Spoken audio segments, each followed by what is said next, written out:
Comme vous le savez, l'Agence nationale de la recherche scientifique appliquée a pour mission surtout de valoriser les résultats de la recherche et de développer la diffusion des innovations technologiques dans le cadre du développement socio-économique des différentes activités. Aujourd'hui, nous sommes à Kaolack, c'est pour, dans le processus de labellisation et de la protection intellectuelle. Vous savez que les PME et les PMI travaillent surtout beaucoup sur les innovations et font aussi beaucoup d'innovations et doivent aussi valoriser tous les résultats de recherche. Il faudrait que ces résultats-là puissent être protégés et labellisés de manière à mieux valoriser leurs produits. C'est dans ce cadre-là, en collaboration avec l'université du Sine Saloum, dont je salue vraiment la participation, et l'ASPIT, l'Agence sénégalaise de la propriété intellectuelle, qui nous accompagne pour donc organiser une formation à l'endroit des différents acteurs, des GIE, des partenaires économiques pour ce renforcement de capacité. Je pense qu'il faut situer la création de l'Université du Saloum El Ibrahima Niass dans son contexte. Alors, c'est un contexte de mise en œuvre du plan Sénégal émergent dans sa dimension, valorisation et priorisation du secteur primaire. C'est la raison pour laquelle l'USSEN est la première université sénégalaise thématique et à vocation agricole, agricole au sens large, secteur primaire s'entend. Et au sein de cette université exerce une diversité de compétences au plan scientifique et pédagogique et sur des domaines bien diversifiés. Je peux en citer, il y a des spécialistes en technologie alimentaire, il y a des spécialistes en biodiversité, en santé animale, en nutrition, en sociologie rurale, en agroécologie, et j'en passe. Donc c'est tout un parterre d'enseignants-chercheurs qui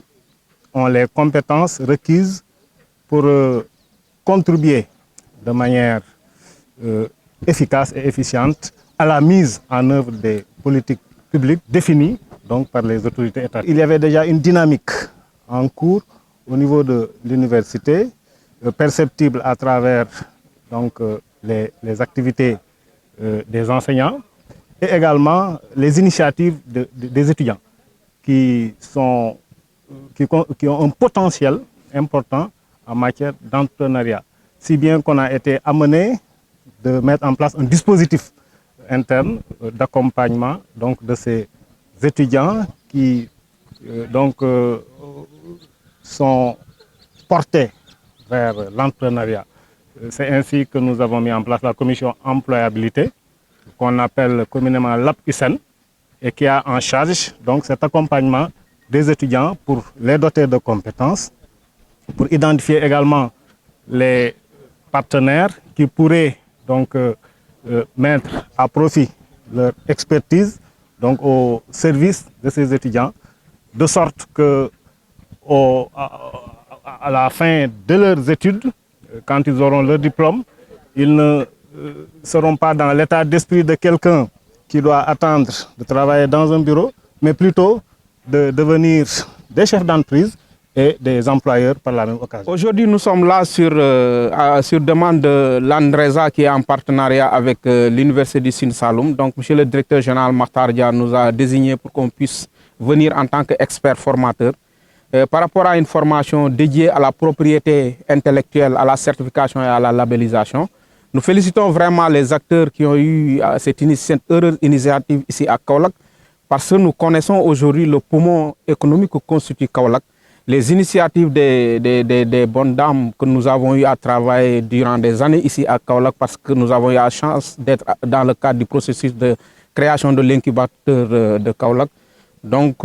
par rapport à ça, c'est avec un grand plaisir qu'on a répondu à l'appel de l'ANRESA, qui est un partenaire de très longue date, que nous félicitons pour cette importante initiative. Parce que la propriété intellectuelle, comme vous le savez, le transfert de technologie et l'innovation, si on parle de développement, si on parle d'émergence, à travers le monde, tous les pays utilisent ces mécanismes pour leur développement. Et le développement à la base aujourd'hui, en utilisant ces mécanismes, vont permettre aux groupements de femmes qui sont là, dans le cadre de la protection à travers des marques collectives, des indications géographiques, permettront à leurs produits d'être identifiés, d'être certifiés et d'avoir une certaine valeur ajoutée qui leur permettront de pénétrer certains marchés et des niches qui leur sont fermées, notamment les grandes surfaces, parce qu'elles auront la possibilité de produire en masse et de façon concertée, qui leur permettront aujourd'hui de répondre à de grandes offres, mais au-delà de ça aussi de s'attaquer au marché international. Parce que je pense que SGL a eu à le dire. Donc à l'issue de l'atelier du 23, où on avait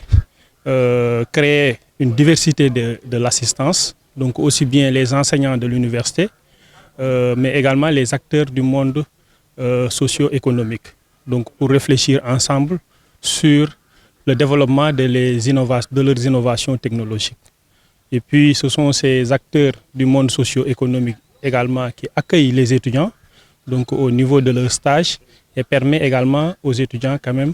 de mettre en pratique tout ce qu'ils ont eu à apprendre donc dans le volet de l'entrepreneuriat agricole mais également agroalimentaire. Donc cet atelier également va permettre de créer en fait l'environnement pour permettre aussi aux acteurs et au personnel de l'université de pouvoir travailler également avec les acteurs du monde socio-économique pour réfléchir également et apporter des solutions donc, qui entrent carrément d'apporter une valeur ajoutée à ce qu'ils sont en train de faire dans leurs entreprises mais également au niveau des EIG de formation.